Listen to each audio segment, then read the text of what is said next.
C'est l'heure du journal de l'Afrique. Soyez les bienvenus sur France 24. À la une ce soir, ces violents combats à Mogadiscio en Somalie. Ils ont éclaté mercredi après-midi et se sont poursuivis jusqu'à jeudi matin.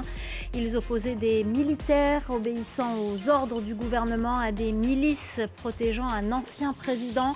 La correspondance régionale dans un instant. Les violences xénophobes en Afrique du Sud. Le Mozambique affirme que 5 de ses ressortissants ont été tués dans des attaques racistes. Un phénomène qui se multiplie dans le pays. Des opérations de rapatriement sont en cours. Les détails à suivre. Et puis ce soir, on vous emmène sur l'axe Guinée-Mali, un axe stratégique pour le commerce et les échanges économiques entre les deux pays. Un axe fortement perturbé en raison de l'insécurité au Mali. Reportage à la fin de ce journal. En Somalie, les forces gouvernementales et l'opposition se sont affrontées lors de combats. Des nuages de fumée ont été aperçus à Mogadiscio, la capitale. Des violences qui risquent d'aggraver la crise politique dans le pays. Les explications de Julien Dupont. Les rues de Mogadiscio désertées, alors que des combats ont eu lieu dans la nuit et jusqu'à ce matin. Par endroits, des militaires et des véhicules armés sont présents dans la capitale. Les forces gouvernementales et l'opposition se sont affrontées lors de combats armés. Une situation qui accentue la crise politique dans le pays. L'objet de cette crise, une réforme constitutionnelle adoptée en mars dernier qui instaure l'élection au suffrage universel des parlementaires et allonge le mandat présidentiel d'1 an. Les partisans du président Hassan Sheikh Mohamud, dont le mandat est terminé, estiment que sa mission de président est automatiquement prolongée d'1 an, alors même que l'élection présidentielle était programmée cette année. L'opposition accuse le camp présidentiel de vouloir s'accrocher au pouvoir. Avec les combats de ces dernières heures, le pays plonge dans la violence. Sur les réseaux sociaux, l'ex-premier ministre réagit et accuse le président de l'avoir ciblé dans les attaques. Hassan Sheikh Mohamud a ordonné une offensive militaire soutenue et aveugle dont l'objectif apparent était de nous tuer. Moi-même, l'ancien président Sheikh Sharif Sheikh Ahmed et d'autres dirigeants politiques à Mogadiscio. L'examen de la réforme constitutionnelle avait déjà provoqué des échauffourées au Parlement en janvier dernier. Selon le gouvernement, la Somalie est désormais dans une période de transition, sans que l'on sache quand se tiendront les prochains scrutins. Difficile de savoir exactement comment ces violences ont éclaté, mais une chose est sûre, les affrontements opposaient des militaires obéissant aux ordres du gouvernement à des milices protégeant un ancien président. Une querelle autour de l'organisation des élections et la prolongation d'1 an de l'actuel président Hassan Sheikh Mohamud. Bastien Renouille a pu contacter un expert qui revient sur les causes de cette crise. Ces violences dans la capitale somalienne ne sont pas un cas isolé. Elles se produisent avant chaque cycle électoral. En 2021, déjà avant la dernière élection présidentielle, il y avait eu des violences dans la capitale qui avaient fait de nombreux morts. Depuis plus de 10 ans, il y a un projet politique commun en Somalie, celui de mettre en place une élection où chaque citoyen peut voter. Ce n'est pas arrivé depuis 1969. À l'heure actuelle, ce sont les clans qui dirigent la société et la politique somalienne. Les clans votent et décident des députés. Et ensuite, ce sont ces députés qui vont élire le président. Et justement, à l'heure actuelle, les politiques veulent changer ce système, veulent mettre en place un vote où chaque citoyen peut glisser son bulletin dans l'urne. Mais comment mettre en place un tel système? C'est ce qui cristallise les tensions. Je pense que la question du modèle électoral est fondamentalement une question de contrôle. Le gouvernement a présenté ce modèle de scrutin fondé sur le principe « une personne, une voix », mais c'est un modèle sur lequel il a exercé une influence considérable, tant dans sa conception que dans sa mise en œuvre. L'opposition n'est donc pas à l'aise avec cela. Ils estiment que ce système donne un avantage très important au gouvernement. Si aucun compromis n'est trouvé, je suis convaincu que nous assisterons de nouveau à des épisodes comme celui-ci à l'avenir. Ce qui se passe aujourd'hui aura donc certainement des conséquences sur la trajectoire future des élections, si elles ont lieu, comment elles auront lieu et plus généralement sur la manière dont le processus électoral évoluera. La vie à Mogadiscio est extrêmement militarisée. Il y a des hommes armés partout dans la capitale somalienne. Le risque de violence est extrêmement fréquent. D'autant plus que de très nombreux opposants ne croient pas en la sécurité qui est censée être apportée par la police et par l'armée. Et donc lorsqu'ils souhaitent aller manifester, ils décident d'emmener leur propre milice pour pouvoir assurer leur sécurité, ce qui entraîne les violences que l'on a connues au cours des derniers jours. Selon mes sources dans la capitale somalienne, il y a eu plusieurs morts chez les militaires et également chez les civils.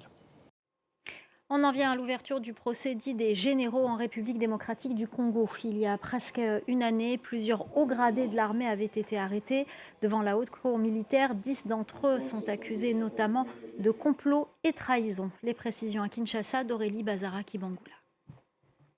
Les chefs d'accusation sont graves, complot, trahison, propagation de faux bruits ou encore détention illégale d'armes et de munitions de guerre, parfois à leur domicile. Des chefs d'accusation qui sont pour certains passibles de la peine de mort. Alors sur le banc des accusés, 7 hauts gradés de l'armée, tous venus en uniforme, comme l'ancien chef d'état-major de l'armée, le général Christian Chiwewe. 3 autres accusés sont en fuite. C'est le cas de John Numbi, ancien inspecteur général des forces armées congolaises. Alors à la barre, les hauts gradés présents à ce procès ont tous décliné leurs identités devant le président de la haute cour militaire, mais aussi leurs diplômes et leurs débuts dans l'armée. Tous ont des carrières militaires longues. Certains sont entrés dans les armes depuis les années 1980. Alors ce procès s'ouvre après presque un an d'enquête, car certains de ces hauts gradés ont été arrêtés en juillet dernier. Ce procès s'ouvre aussi alors que la République démocratique du Congo traverse une crise sécuritaire sans précédent dans l'est du pays. Une partie du territoire reste contrôlée par les rebelles de l'AFC M23 soutenus par le Rwanda. Les violences contre les étrangers en Afrique du Sud. Le Mozambique affirme qu'au moins 5 de ses ressortissants ont été tués dans une attaque xénophobe dans la ville côtière de Mossel Bay. Plus de 500 migrants sont actuellement accueillis dans des centres d'hébergement temporaires dans la province du Cap-Occidental. Des opérations de rapatriement sont également en cours. Clarisse Fortuné. Portant sur le dos les quelques affaires qu'ils ont réussi à sauver. Ces migrants rejoignent des centres d'hébergement temporaires. Nombre d'entre eux ont fui après avoir été la cible d'actes de violence dans la ville côtière de Mossel Bay, où des manifestations contre les étrangers en situation irrégulière ont dégénéré. Des dizaines d'habitations ont été détruites, contraignant des familles à trouver refuge dans des centres communautaires et des mosquées. On nous a tout simplement chassés. Ils ne nous ont même pas demandé si nous avions des papiers ou non. Ils nous ont juste chassés comme des chiens. C'est injuste parce qu'en fait, je suis un être humain. Le Mozambique déplore le décès d'au moins 5 de ses ressortissants dans des attaques xénophobes. De leur côté, les autorités sud-africaines ont confirmé jusqu'à présent la mort de 2 citoyens mozambicains et indiquent que les enquêtes se poursuivent. Ces violences surviennent dans un contexte de montée de sentiments anti-immigrés. Certains groupes exigent que les étrangers en situation irrégulière quittent le pays avant la fin du mois de juin. De nombreuses personnes déplacées affirment désormais préférer rentrer dans leur pays d'origine plutôt que de continuer à vivre dans la peur. Il y a des Somaliens, des Malawites, des Zimbabwéens, des Zambiens, des Congolais. Beaucoup d'entre eux ont peur. D'autres sont toujours là et vivent sur place, mais ils restent enfermés chez eux. Le Ghana a organisé des vols de rapatriement d'urgence pour ses citoyens, avertissant que les autorités n'en faisaient pas assez pour freiner la menace. Accusation rejetée par Pretoria, qui estime que les pays africains devraient s'attaquer à l'instabilité, à la pauvreté et aux problèmes de gouvernance qui poussent les populations à quitter leur pays d'origine. Et on vous parle ce soir du transport routier fortement perturbé sur le corridor Guinée-Mali depuis les attaques terroristes fin avril. La sécurité s'est dégradée sur cet axe stratégique reliant les deux pays. Avec le blocus dans la région de Bamako, c'est toute une partie du trafic routier qui est paralysée. Reportage de Sarah Sako et Malik Diakité. La famille d'Ousmane Baldé vit dans l'angoisse. Ce commerçant de bétail a quitté Conakry pour rejoindre le marché de Kati, au Mali, depuis près d'un mois. Depuis, il reste introuvable. Voici la photo, c'est la photo d'Ousmane Baldé, lui c'est mon père. Donc il est parti le 23. Depuis là, on continue les recherches. La famille se trouve dans une situation d'inquiétude totale parce qu'on ne sait pas où il est, on ne sait pas dans quelles conditions il est détenu. Donc nous tous qu'on sait qu'il a été arrêté et depuis là, on n'a pas de nouvelles. Donc vous voyez, on n'a pas réussi à parler avec lui, on ne sait rien, malgré toutes les démarches qui ont été entreprises. Donc vous voyez, toute la famille est inquiète. Depuis les attaques des djihadistes du JNIM, le 25 avril dernier, c'est tout le trafic entre la Guinée et le Mali qui tourne au ralenti. À la gare routière de Conakry, des dizaines de véhicules sont à l'arrêt. Si tu dépasses en Guinée, presque 70 km comme ça, les gens là, ils sont comme ça, ils sont là-bas. Elle va dire carrément, vraiment, il faut retourner. Plus difficile à nous, c'est ça actuellement. Parce qu'en l'air là, on ne gagne pas le passager actuellement. Hein. Presque on prend le bagage, le domboulot comme ça là. Le blocus imposé par les groupes djihadistes sur cet axe stratégique affecte l'économie locale. Il y a un de mon chauffeurs qui a été bloqué là-bas pendant 2 semaines. Depuis que lui il est rentré, après j'ai laissé la situation. J'ai un camion qui quitte à Maroc, on vient ici. Actuellement ça ne passe pas vers Bamako. Je suis obligé pour envoyer toute mon voiture vers Dakar pour rentrer en Guinée. La situation sécuritaire impacte toute la région. Le corridor Dakar-Bamako est tout aussi perturbé que celui de Conakry ces dernières semaines. La Côte d'Ivoire est en alerte. Une souche virale d'origine ougandaise particulièrement agressive a été confirmée dans des plantations de manioc dans l'ouest du pays. Une menace qui fait déjà craindre une forte baisse de la production nationale. Reportage de Macamara, Damien Kofi et Kader Lee-Julien. Tout est parti d'un échange de boutures entre agriculteurs ivoiriens, guinéens et libériens. Une pratique courante qui aurait suffi à introduire le virus sur le sol ivoirien, dans l'ouest du pays principalement touché. La réponse est immédiate.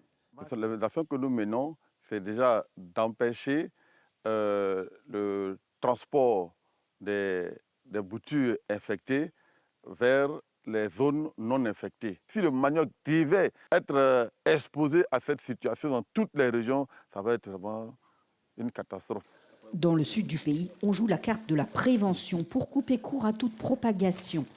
Mathieu surveille sa plantation avec inquiétude et pour cause, le manioc n'est pas une culture comme une autre, c'est la principale source de revenus de milliers de ménages.